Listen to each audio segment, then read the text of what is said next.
I like what you're saying because I talk about mindset a lot on this podcast. And what you mentioned is that someone could be experiencing the exact same thing, and someone's having their worst day ever, and someone's having their best day ever.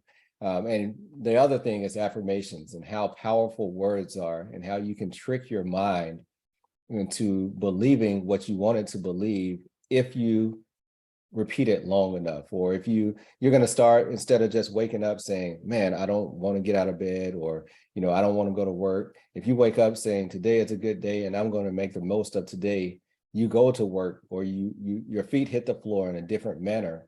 So I Yeah. like the way that you highlighted that. And that preparation, you've been doing it for 10, 12 years, and you needed that when the cancer diagnosis came, Oh, right? for sure. If I had been diagnosed with cancer 2 days after I started my affirmations, it would have been a Right. different result. It takes some time to build it up. Actually, there's I forget the guy's name, but there's a book called Hardwiring Happiness, where he's a neuroscientist, and he literally was like, if you want to like train yourself to be happy, you just got to find positive things every day and just wallow in them a little bit. So Yeah, like I he like would that. say, like, you walk outside and the sun hits your face and you just stop for a second and go, this feels really good. Right. Or if you walk outside and it's raining, you think, wow, like there's all this nourishment out, like the plants are getting what they need. Like, this is really great. Like, it's just about reframing whatever's happening to that. One of my favorite authors, a guy named Hal Elrod, he wrote the book Miracle Morning. Yes. He Yes. said the moment that you accept 100% responsibility for everything in your life is the moment you can change anything in your life. And that, to me, like, I didn't know that when I was diagnosed with leukemia. I don't think he had even said it yet then, right? But Right. that is how I did it. Like, I didn't think it was my fault that I had leukemia, but it was my responsibility. I had to be able to make the decisions that I needed to make to get through the situation I was in the most positive way possible. And so the not having bad days things really helps with that, because like that's the same concept, right? It's like speaking it into existence. Actually, I like the word abracadabra, right? Like it's actually two separate words. It comes from ancient Aramaic. It means as I speak, it is. Right. It's the same thing the magicians use when they wave their wand, Right. abracadabra, Absolutely. but it really is. It's abra and cadabra, two separate words, which literally means I speak it into existence.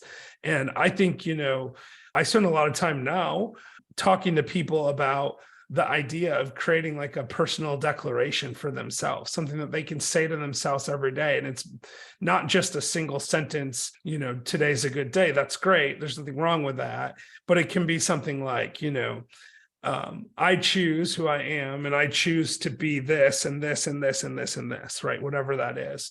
And then distilling that into something that they can remember and they can synthesize easily whenever they need it. Yeah, I like that. And you mentioned Hal Elrod with the Miracle Morning.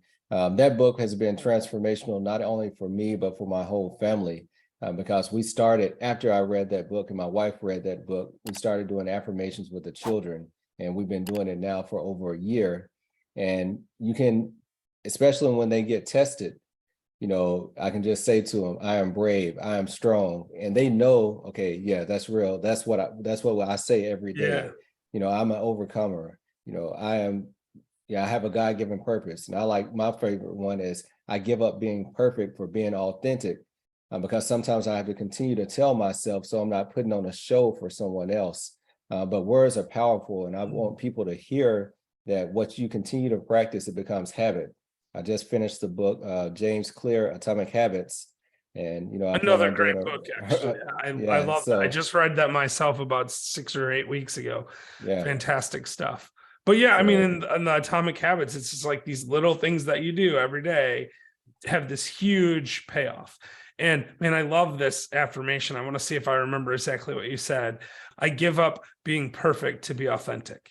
absolutely. That's amazing. Absolutely. Like I mean, but what you're saying when you have these series of affirmations is exactly what I'm saying, right? It's like you create these declarations of who you are and you show up as that person, right? Like that's the thing. Like if you believe it and you live into it, then you become authentic and you live fully in integrity. And, I have a mentor who says integrity is when your internal thoughts, the words you speak, and your actions are all completely in alignment. And you're I never like going to that. get all the way there, but the Mhm. closer you get to that, the better your life is. And these kinds of like purposeful declarations of intent, they really help with that.